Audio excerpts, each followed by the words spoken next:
Chers téléspectateurs, bienvenue dans ce nouvel épisode de e-Booster, la première télé-réalité dédiée à l'entrepreneuriat sénégalais. Alors, comme vous avez pu le constater, les choses s'intensifient ici à la maison Absatoussi de Dakar, où nos candidats continuent de recevoir leur formation de leur coach. On commence à déceler un petit peu les différentes personnalités des uns et des autres. Et croyez-moi, quand je vous dis que parmi ce beau lot, il y en a des forts caractères. Tout de suite, allons à la découverte du programme qui a été réservé à nos candidats cette semaine. Les candidats continuent leur formation à la maison Absatoussi avec un thème important pour un entrepreneur, le leadership. Donc, le style de leadership, parfois on doit diriger, on doit coacher, on doit faciliter, on doit responsabiliser. On dirige lorsque nous voulons que le travail soit exactement fait comme nous le souhaitons et que nous voulons exercer un contrôle sur celui qui fait le travail. Donc c'est le style dirigiste. On doit coacher notre collaborateur lorsque vous voulez que les employés se sentent écoutés, mais aussi que vous voulez quand même que le travail soit exactement fait comme vous le souhaitez, avec un contrôle total de la tâche à accomplir, avec une certaine souplesse pour les suggestions. Donc, on est coach. Parfois, on est coach si on utilise le leadership situationnel. Le leader, quand on dit d'abord, il faut être compétent, il faut savoir manager. Parce que quand on est leader, on est appelé à manager une équipe. Donc, il faut savoir quelles sont les compétences que tu dois avoir, quelle est la motivation, quels sont aujourd'hui les résultats attendus, quels sont les objectifs pour pouvoir tirer toute l'équipe à aller atteindre ces résultats. Donc, autrement dit aussi, il faut savoir écouter ton équipe, il faut savoir comprendre ton équipe, il faut aussi savoir quelles sont les capacités de chaque personne qui est dans ton équipe pour pouvoir le tirer à aller atteindre les objectifs. Donc, les caractéristiques sont énormes, mais à chaque situation, il faut aller tirer une caractéristique qui te permette d'atteindre les objectifs. On est dans la facilitation aussi. Lorsque vous voulez que les employés dirigent les activités, c'est des conseils, c'est faciliter à l'employeur ou à notre collaborateur de faire le travail. Mais aussi que vous voulez avoir un contrôle, avoir aussi une orientation pour coordonner toutes les activités. Là, on est ici dans la facilitation. Et on peut être aussi dans la responsabilisation.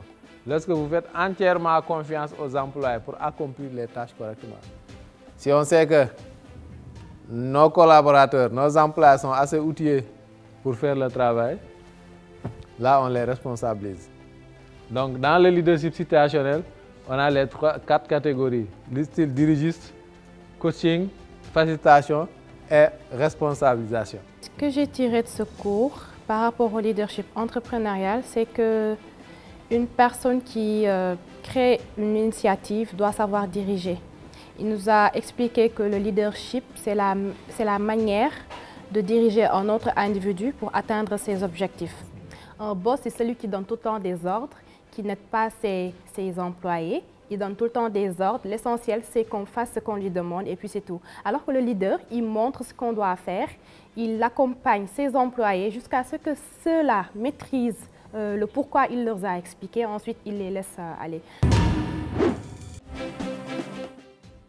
Vous connaissez déjà les candidats de e-Booster, mais qui sont-ils vraiment et que font-ils vraiment dans leur milieu professionnel?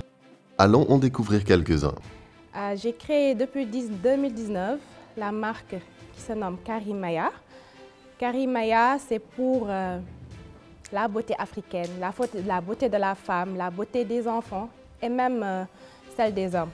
Donc nous sommes dans la fabrication de produits cosmétiques à base de matières premières locales, comme par exemple, je peux en citer le moringa, le nevadai, qui est une plante vraiment importante pour la santé non seulement, mais aussi pour l'hydratation aussi de la peau.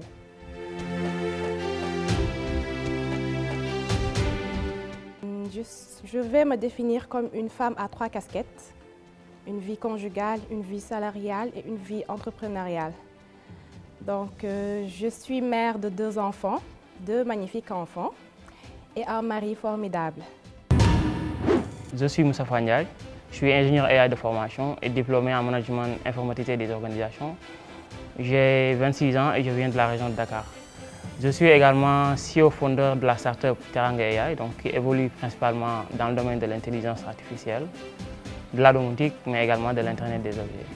Je suis également promoteur et porteur du projet EcoWatt, qui est aujourd'hui une initiative qui vise à réinventer la gestion et de l'optimisation de la consommation d'électricité au Sénégal et plus largement en Afrique de l'Ouest.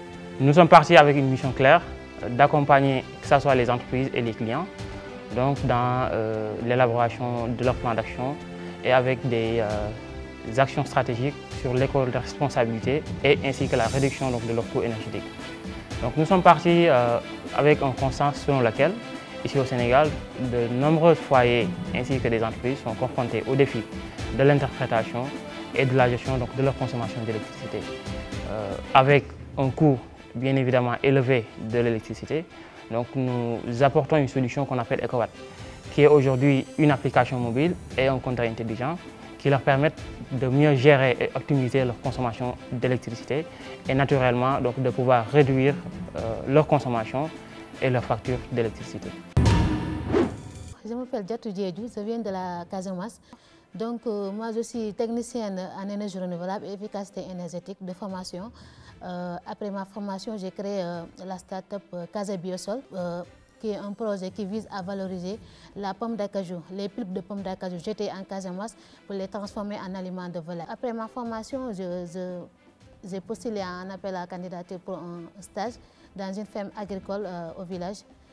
C'est là-bas où j'ai connu les difficultés que rencontrent les éleveurs dans la production agricole, parce que la plupart de nos aliments que nous utilisons en Casamance viennent de Dakar. En Casamance, il y a plusieurs femmes qui s'activent dans la transformation agroalimentaire. Donc il y a énormément de femmes qui font du jus de cajou, mais après elles avaient utilisé cette pomme d'acajou, elles n'utilisent pas les pulpes. La plupart de ces femmes, elles jettent ces pulpes-là.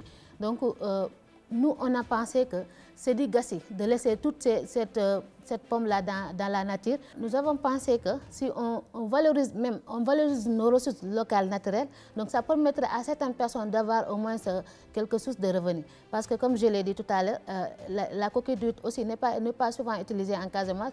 Donc nous travaillons en collaboration avec des jeunes qui vont aller collecter cette coquille d'huître et venir le vendre au niveau de l'université.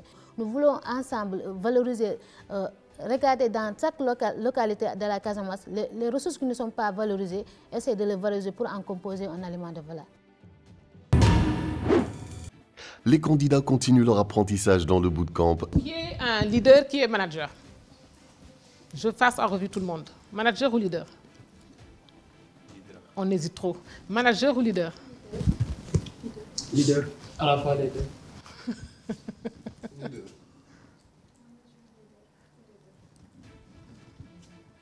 Quand vous êtes leader, ce n'est pas la peine de dire manager. On dit qu'un manager peut être un leader. Est-ce que vous êtes les deux? Ok, allez-y. Leader? Leader. Ok. Donc on n'a que des leaders dans cette salle. Donc c'est très bien. Alors, pourquoi il faudrait aligner la vision par rapport à l'objectif? C'est parce que pour arriver à terme à atteindre donc, la vision là qu'on a fixée, il va falloir préétablir donc, des objectifs qui aujourd'hui nous permettent donc, de pouvoir atteindre donc, cette vision-là. Un entrepreneur sans vision, c'est comme aller en guerre sans son arme. Donc une vision claire pour un entrepreneur, il est essentiel dans la mesure où il lui permet de boussole stratégique. Oui, de boussole stratégique, car ça lui permet de lui donner des orientations et des directives à entreprendre donc tout au long du chemin. À mon avis, il est impératif pour un entrepreneur d'avoir une vision claire pour mieux appréhender le chemin à entreprendre, fixer des objectifs, de mieux prendre des décisions donc, à l'avenir. Alors, qu'est-ce qu'un manager? Un manager, il a d'autres compétences. Lui, c'est quelqu'un à qui on va demander d'organiser. C'est quelqu'un à qui on va demander de coordonner. Mais c'est quelqu'un à qui on va demander aujourd'hui de gérer. Hein, donc là, c'est là où vous allez voir aujourd'hui la différence entre un leader et un manager. Hein? Et un manager, c'est quelqu'un aujourd'hui qui reçoit des ordres, qui exécute. Tandis qu'un leader, c'est lui qui dirige, qui inspire et aujourd'hui qui vous montre la voie à suivre. La direction va fixer comme objectif d'atteindre, je dis n'importe quoi, 16 tonnes l'année. Tout au long de l'année, c'est quelqu'un qui va vérifier tous les trimestres, est-ce que nous sommes en phase avec les objectifs ou pas, et éventuellement affiner la stratégie, coordonner les équipes, le travail, la répartition des tâches. C'est quelqu'un qui va veiller aux différentes procédures, est-ce qu'elles sont respectées, elles ne sont pas respectées. Suivi des performances, mettre en place des indicateurs de performance pour pouvoir aujourd'hui monitorer carrément le business. Alors, le manager, c'est quelqu'un qui est dans l'exécution, hein, tandis que le leader, c'est quelqu'un qui est un visionnaire. C'est quelqu'un qui a une vision, qui sait où il va, et c'est quelqu'un aujourd'hui qui inspire et motive les équipes. C'est ce qu'il faut retenir. Et parfois, il y a une assertion qui dit qu'un bon leader, il est souvent un bon manager. La question que je vais vous poser, c'est est-ce que vous pensez qu'un bon manager est un bon leader? Si j'ai bien compris vos explications du début, le manager, c'est quelqu'un qui exécute les ordres de quelqu'un, alors que le leader, lui, on exécute ses directives. Donc, je pense que selon cette définition, le manager n'est pas un leader. Quand on parle de vision, le premier caractère qu'on doit observer, c'est que ce doit être une vision qui est très claire, que les gens peuvent comprendre. Une vision qui est vraiment projetée maintenant vers l'avenir. Dans les 5-10 ans, qu'est-ce qu'on veut devenir? Mais une vision également qui motive les gens à aller vers cette vision-là, vos collaborateurs. Parce que cette vision, vous allez la partager avec vos collaborateurs, parce que c'est eux qui vont vous aider aujourd'hui à pouvoir atteindre cette vision, par des objectifs maintenant que vous allez mettre en place tous les ans. Hein? Donc, travaillez ces objectifs, cette vision-là avec votre entreprise. Alors, j'ai accompagné, et je suis toujours en train d'accompagner une entreprise qui existe quand même depuis plus de 10 ans. Cette entreprise n'a jamais eu de vision. Moi, je suis arrivée, elle m'a dit oui, moi j'ai envie de travailler sur mon identité corporate, tout simplement parce que notre logo ne va pas bien, on n'a jamais travaillé sur les valeurs, sur les missions, sur la vision. Et on est en train de travailler sur la stratégie. J'ai dit, mais c'est pas possible. La stratégie, on ne peut pas travailler sur la stratégie sans avoir l'identité. La carte d'identité de l'entreprise, il vous la définissez d'abord, elle vous allez. Il me dit oui, mais moi j'aimerais bien qu'on... Voilà, on est en train de travailler sur la stratégie, mais il faut qu'on travaille sur l'identité. Je dis ok, d'accord. Et on s'est rendu compte, quand on voulait travailler sur l'identité, qu'il n'y avait pas de mission, il n'y avait pas de valeur et il n'y avait pas non plus de vision. Donc j'ai été obligée de convoquer carrément un séminaire, d'appeler tous les collaborateurs en leur disant maintenant venez tous réfléchir sur la vision, les missions de l'entreprise et les valeurs de l'entreprise. Après avoir atteint votre d'abord objectif, ouais, vous vous projetez d'abord dans 10 ans, 20 ans que j'ai une vision, telle vision. Après l'avoir atteint, quelle est la suite? Ou bien qu'est-ce qui sera derrière ça? Vous fixez une autre vision. Et vous trouvez encore les moyens d'atteindre cette vision-là. Okay. Parfois, il vous faut sortir maintenant de votre domaine d'action pour pouvoir maintenant aller sur un autre type de vision. Moi, des fois aussi, je me dis qu'il faudra avoir une vision un peu folle aussi. C'est-à-dire élever la barre haute. Prenez l'exemple de Elon Musk, vous l'avez cité tout à l'heure. Il va aller sur la planète Mars. Donc, on le considère comme un extraterrestre futuriste. Et c'est là où je veux en venir. Définir une vision des fois, ça te facilite une tâche très importante au niveau du recrutement. Parce que les gens qui viennent pour adhérer à ta vision savent qu'est-ce qu'ils vont faire là-bas. C'est-à-dire qu'ils viennent rejoindre non pas une voiture où il y a un seul leader qui dit on va passer par là ou par là, mais ils vont rejoindre un bateau. Et le bateau, il y a le capitaine qui est là, qui dit attention, on va effectuer un virage à gauche. Est-ce que vous êtes prêts?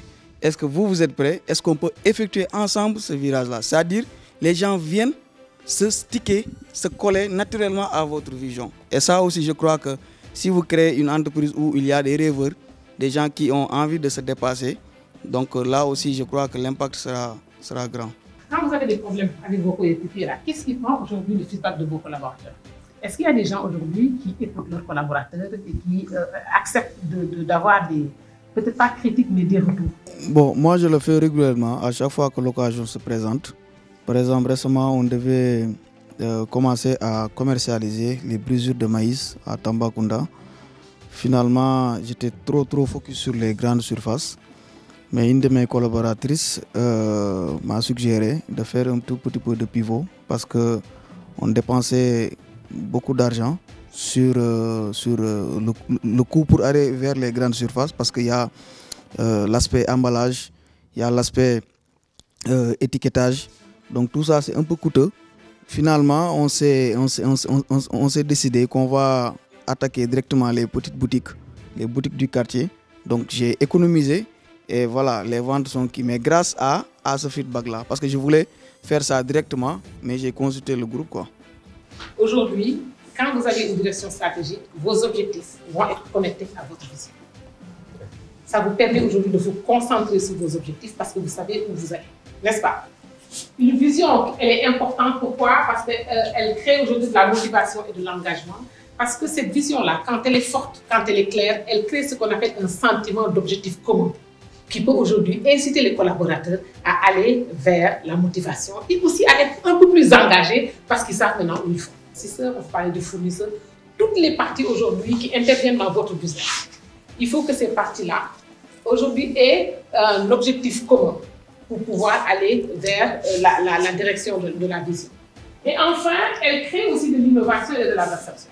Je vais vous dire une chose, quand une entreprise a une vision très claire de là où elle va, c'est l'entreprise qui est aujourd'hui prête à affronter tous les changements au niveau des marchés. Pourquoi? Parce qu'elle a un cadre référentiel qui est la vision, qui lui permet aujourd'hui de s'adapter, de pouvoir innover et de s'adapter au marché. Parce qu'elle a un cadre référentiel. Elle sait que moi, c'est ça ma vision. Aujourd'hui, il y a une perturbation du marché, mais moi, je suis déjà prêt. Je vais maintenant innover pour m'adapter à ce marché-là, mais garder le cap sur ma vision. Alors que tous les candidats participent activement à l'atelier, Diatou a l'air de ne pas être très impliqué. Je suis mère d'un enfant, donc je n'avais pas l'habitude de me séparer de mon fils. Même si à la maison, je le laissais avec la grande famille, donc qui s'occupait de lui. Mais quand je suis venue à Dakar, donc déjà l'environnement n'était pas aussi favorable par rapport à la Casamance parce que nous avons une grande cour à la maison. À un moment, j'appelais à la maison pour savoir si ça va, est-ce que tout va bien, est-ce que l'enfant il s'adapte. Mais à un moment, ma belle-sœur m'a dit que oui, et ça va, il va bien. Mais bon, j'entendais derrière mon fils qui pleurait à chaudes larmes. Donc je lui ai dit, attends, passe-moi, je vais essayer de le calmer. Et quand il m'a donné mon enfant, j'essaie de parler avec lui, il ne voulait rien entendre, il continuait à crier, il continuait à pleurer. Et ça m'a vraiment impacté.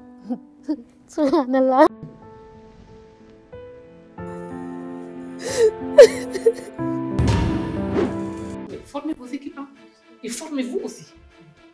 Vous allez voir aujourd'hui un développeur qui crée une start-up, mais qui n'a jamais été formé en management et qui se dit aujourd'hui financier, marketeur, développeur. Vous ne pouvez pas tout être en même temps.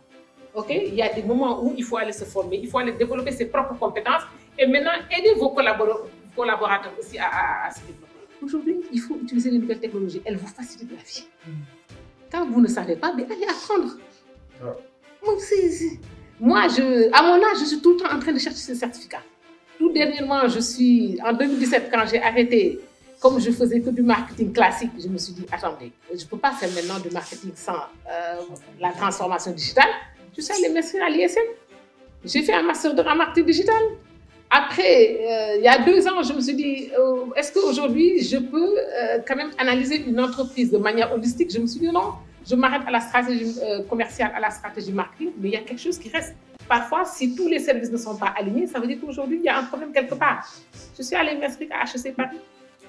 Alors, la conclusion, c'est qu'un leader entrepreneurial, tout juste en guise de rappel, c'est un visionnaire, c'est quelqu'un qui aujourd'hui motive, mais c'est quelqu'un aujourd'hui qui guide, on l'avait dit.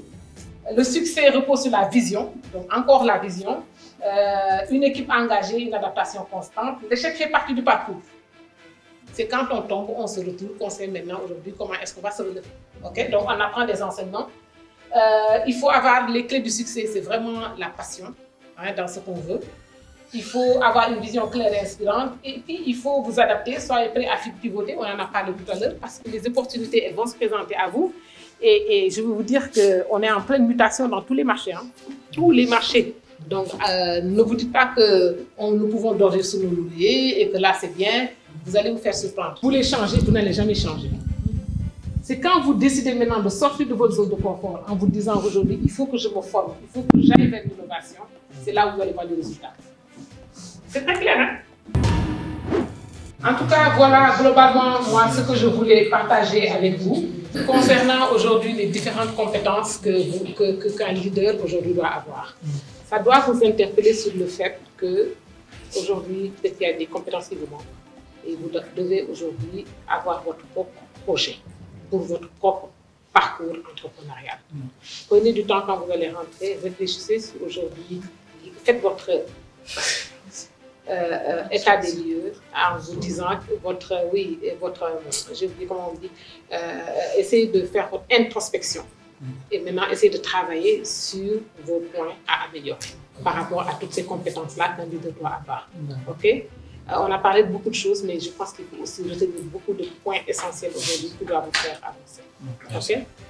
Je vous remercie pour m'avoir écouté, je vous remercie pour avoir également contribué à faire de cette présentation-là une présentation interactive. Je vais remercier chacun de vous, mais je vais aussi vous encourager parce que vous êtes sur un chemin qui est plein d'embûches. Mais rien n'est impossible.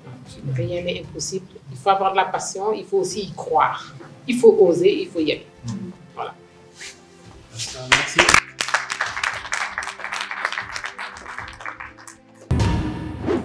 Ça a été une formation riche en enseignement. Madame Ndeye Khady Sall a parlé de manière vraiment très claire sur la prise de décision dans l'entreprise parce que des fois il nous arrive de prendre des décisions activement, chose que je fais le plus souvent, de prendre des décisions à la hâte, même sans réfléchir, d'accord, par des circonstances, des pressions qui arrivent de part et d'autre. Donc son cours, la séance d'aujourd'hui avec Ndeye Khady Sall m'a permis personnellement de revoir carrément mes prises de décision en entreprise et de ne pas continuer avec l'habitude de prendre des décisions à la hâte, chose qui va me poser très souvent des préjudices sur l'avenir de l'entreprise et l'avenir des activités qu'on fait. J'ai bien apprécié ce cours sur le leadership entrepreneurial car étant donné que nous dirigeons tous des entreprises et sommes appelés à gérer, à booster nos équipes et à bien guider afin d'accomplir notre vision de l'entreprise. Donc je trouve que ce cours a été très bénéfique.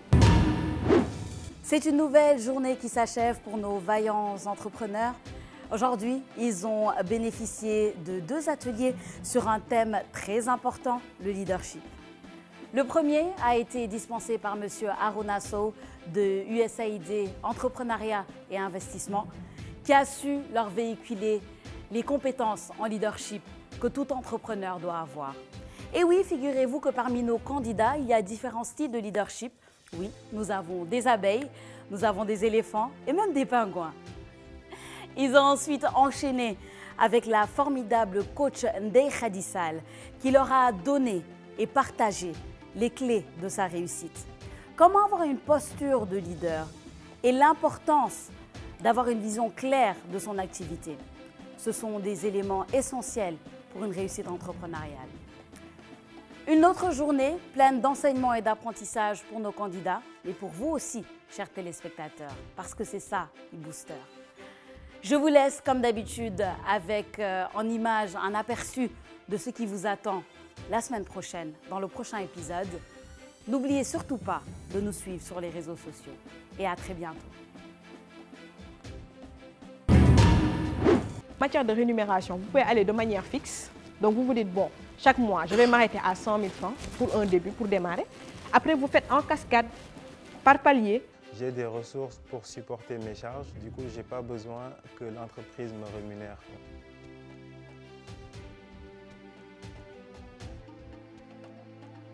Sport dafa am loo xam ne dafa koy def ci yaram loo xam ne c'est au-delà du physique. Now, on descend. Attention, on y va jusqu'à 10. Je me suis mise à l'esprit que quand je commence une chose, je ne lâche pas. Même si c'est dur, on continue sur le même cap. Et c'est ce que j'ai fait.